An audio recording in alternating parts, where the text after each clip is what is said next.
objective, we need to determine an equation that represents a graphed line. So we need to choose one of these equations that would be an equation of this line on the graph.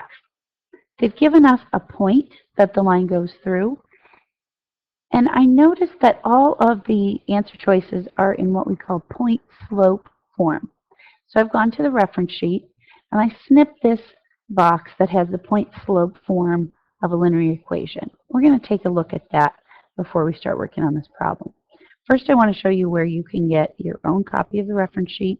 If you're working at home and you can't find one, I have some in the classroom, but if you need one at home, just go to Google and type in Florida EOC Algebra 1 reference sheet, and the very first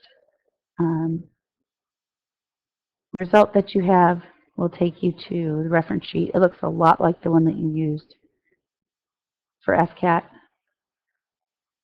and right there is where I've gotten the point slope form. So, okay, when we're looking at point slope form, we have y minus y1 equals m times x minus x1. And they actually explain it all, well, some of it to you down here. M is the slope, and x1, y1 is a point on the line. So we want to remember, and that's a good hint to us, that the only things that we want to be replacing in here are m, which is our slope, and then x1 and y1. So x1 and y1. All the rest of this, the y, the minus, the equals, and the x, and this other subtraction, these are all what we call the bones of the equation. Those have to be there. Think about it. We wouldn't want to replace everything with numbers. We wouldn't have an equation left. An equation has to have variables. So if we're going to rewrite this, I'm going to rewrite this with some boxes for the numbers that I need to fill in. I need to find y1. I need to find m. I'm going to leave x because I have to have a variable. Subtraction needs to be there. And then we need to find x1. So we're looking for y1, m, and x1.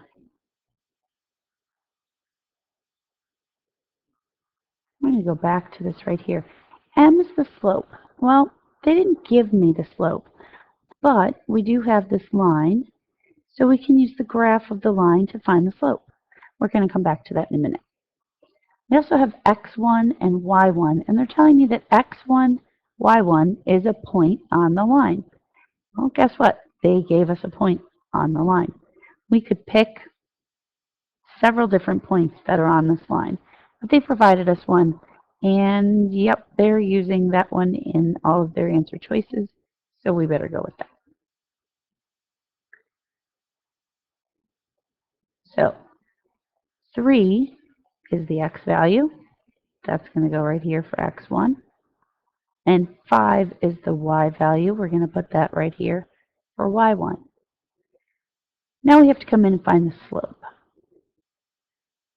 So they told me that it goes to the point 3,5. 1, 2, 3, 1, 2, 3, 5. Yep, sure does, right there. I also think it goes through the point right there, and it looks like it intersects right here. So I'm going to put a dot right there.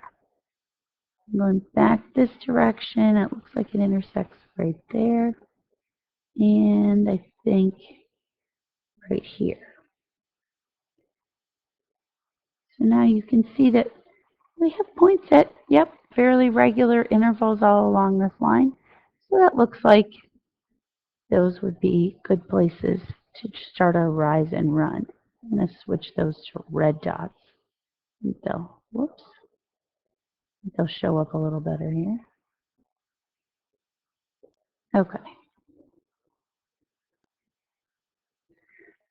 So now, well, let's take a look and see. Remember that slope is rise over run. So my rise, to get from this point to the next point, I have to go down 2, and then my run, I have to go 1, 2, 3 over 3, or positive 3 direction. So let me try that again. Down 2 over 3. Down 2 over 3. Down 2 over 3. Yep, definitely my slope. And I do want it to be a negative slope since it's going downhill. That makes sense that it came out to be a negative. So my slope is negative 2/3. To write neatly to fit it in there.